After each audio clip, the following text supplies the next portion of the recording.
Coming up today, the government confirms the reintroduction of state-authored history textbooks into schools from 2017. The main opposition party boycotts Parliament to protest the decision. South Korea's defence minister is in Malaysia for an annual regional meeting. Min-koo will ask for joint efforts to denuclearize North Korea. First, with more questions than answers, investigators working to establish what caused a Russian plane to crash in Egypt will start examining the black box recordings. Stay tuned for these stories and more.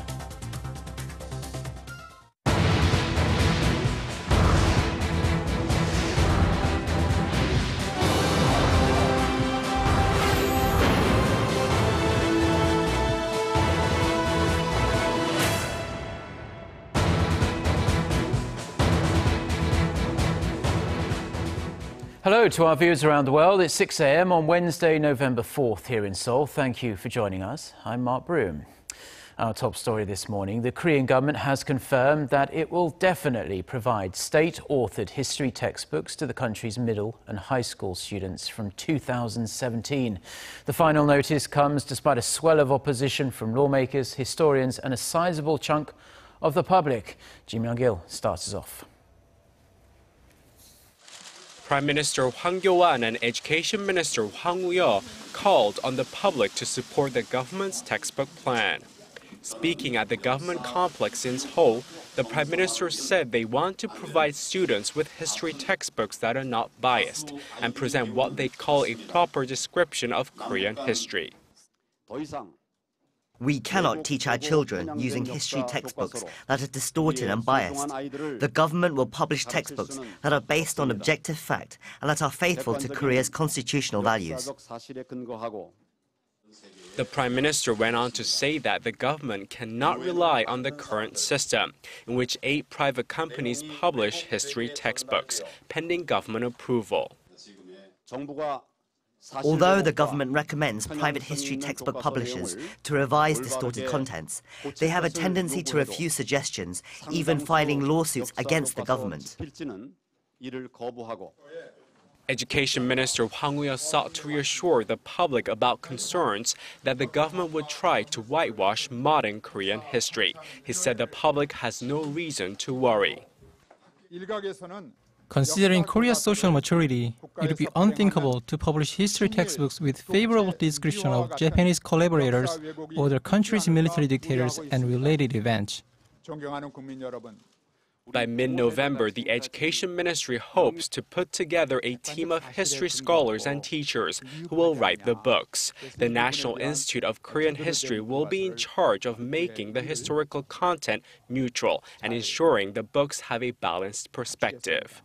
Ji Myung-gil, Arirang News. So, how is the National Assembly reacting to the government's decision to stick to its history textbook plan? The opposition bloc have been demanding the government shelve the idea, and with Tuesday's announcement, the party has vowed to continue its protests. Park Ji-won has the latest. Lawmakers from the New Politics Alliance for Democracy party have been protesting at the National Assembly since Monday night, when the government's decision to move forward with its textbook plan was made official. Party leader Moon Jae-in characterized the move as dictatorial. Our party will stand with the public. We will confront this group that opposes liberal democracy, and we will confront dictatorship. We will protect academic freedom and neutrality in education. Party floor leader Lee Jong-gol also criticized the government for not taking enough time to collect opposing views on the issue from the public. He said the party had delivered a petition to the Education Ministry with more than 1 million signatures opposing the government decision, but the government hasn't taken it into consideration. Vowing to continue its protest, the party boycotted a planned parliamentary session on Tuesday, which also caused a confirmation hearing for the prospective fisheries minister to be delayed. The ruling Saenuri party, which sides with the government on the issue, slammed the opposition for the boycott. The party said lawmakers should instead focus on their jobs and deal with other more pressing issues, such as the current deliberations over next year's budget. The MPAD is turning a blind eye to the people's livelihoods and using history education as a means of political gain. This shows the party is only thinking about elections. Addressing concerns about the government's motives, the party vowed to keep the textbooks free of descriptions that gloss over South Korea's dictatorial past, saying society would not allow that to happen.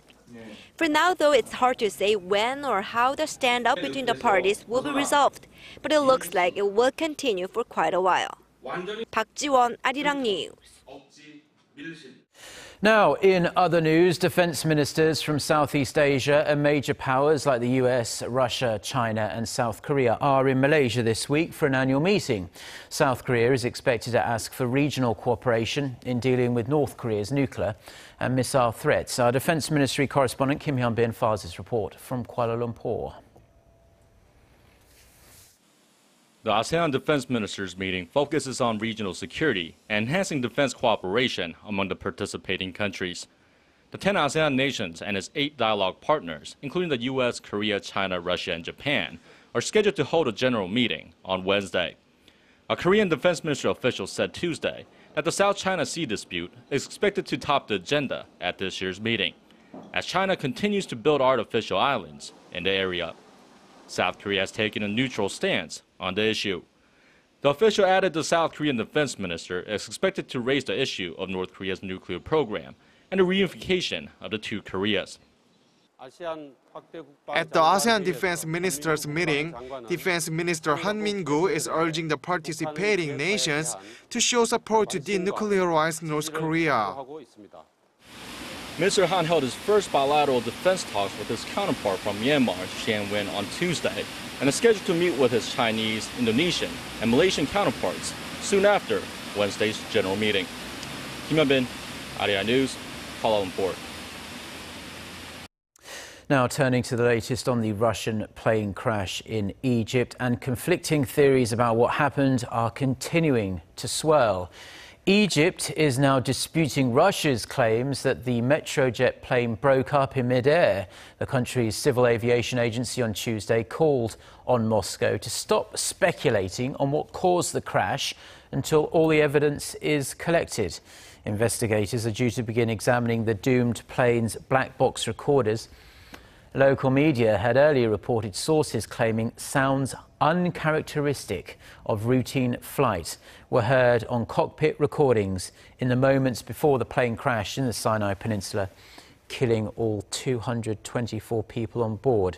The Russian government has refused to rule out terrorism, but the Egyptian president says any claims the crash was linked to the Islamic State militant group was propaganda. Now, the bad news keeps piling up for Volkswagen. The scandal-ridden German auto giant issued another statement on Tuesday, this time saying its internal probe found unexplained irregularities in the carbon dioxide emissions from an additional 800,000 of its vehicles. The automaker did not identify which models were affected, only to say that the flaw did not compromise their safety. It's estimated the latest findings could cost Volkswagen an additional $2.2 billion, this on top of the $7.4 billion it set aside to cover the cost of recalling 11 million cars worldwide found to contain illegal emissions software. The latest revelation comes less than 24 hours after the US announced that some of VW Group's larger models were additionally found to have faked emission testing results. Now, despite fears to the contrary, Korea's central bank says it believes China is not headed for a hard landing. But uncertainty surrounding the world's second-largest economy still pose a major threat, especially to emerging markets. Kim Min-ji has this report. Uncertainties in China could increase global market volatility down the line. In a report, the Bank of Korea said China's slowdown will ignite concerns over a global economic downturn as it contributes largely to the growth of the world economy. Currently, the powerhouse is on track to posting its worst economic growth in 25 years. In the third quarter, China's GDP grew 6.9% from a year ago, dropping below 7% for the first time in over 6 years. And now there are doubts that China will reach its growth target of about 7% this year. Korea's central bank says China's slowing growth will especially lead to bigger concerns for markets that are heavily dependent on the Chinese economy. Korea, for example, with more than a quarter of its outbound shipments heading to China, has seen its exports dip every month so far this year. The report said although there appears to be little chance of a hard landing for China's economy due to expansion in investments in infrastructure and solid growth in the service sector, developments like a U.S. rate hike could spell trouble. The central bank says market volatility could expand with the possibility of capital outflow from emerging economies. But thanks to strong economic fundamentals and ample foreign reserves, the central bank says impact on Korea should be limited, but it will still closely monitor external uncertainties. Kim Min-ji, Arirang News. Now, and the clearest sign yet that the world's second biggest economy may not be able to reach its growth target of 7% this year. The Chinese leader has set a new bottom line for growth at 6.5%. According to China's state-run Xinhua news agency, Xi Jinping said the country needs no less than 6.5% growth to achieve its goal of doubling the economy's size by 2020 from its 2010 level. President Xi was quoted as saying that in the next 5 years, China's development should not just be focused on growth pace, but also on growth volume and, more importantly, growth quality. The Chinese leader's remarks are viewed as the latest indication that Beijing might lower its official growth target, which has been 7% since 2011. And Korea's reliance on China for trade is at a record high, but overall export figures have actually nosedived in recent months. Now, many are looking for the Korea-China FTA to be ratified as soon as possible so they can hopefully reap the benefits both governments have promised.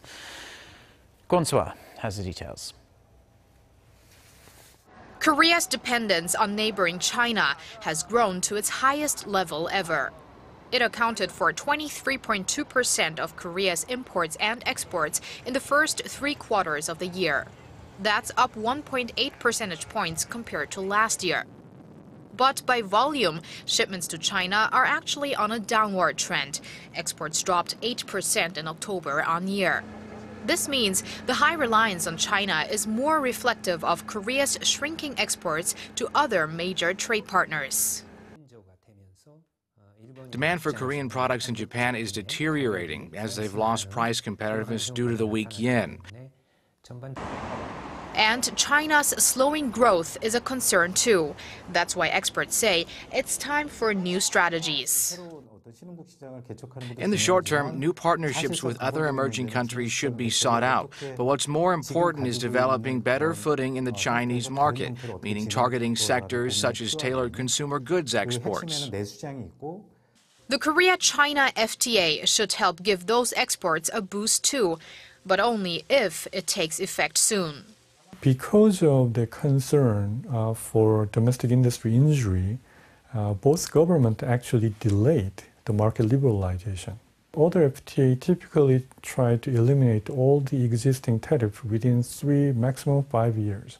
But in Korea-China FTA, we had to delay the complete market liberalization in 10-year or even 20-year. A longer delay could come with a high price. President Park Geun-hye has said it could result in daily export earnings losses of $3.4 million. Experts say now is the golden time. In order for the trade pact to take effect this year, the Korean parliament needs to complete the ratification process by the end of this month. Gwon-swa, Arirang News. Now, the Korean government will bring back a 20% consumption tax on imported luxury goods from mid-November. Korea had offered a tax break on certain imports since late August, raising the minimum tax base from $1,800 to almost $4,500. And this move was aimed at getting retailers to lower prices on designer goods to boost consumer spending. The ministry announced Tuesday that it was a failed attempt, as it only benefited importers that kept prices high despite the tax suspension.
Well, those are stories we've been following on this Wednesday morning here in Seoul. For more of the latest, don't forget to check out the website arirang.com/news. It's also worth downloading our smartphone application. You can just search for Arirang TV in the usual places. Have a great day. Goodbye.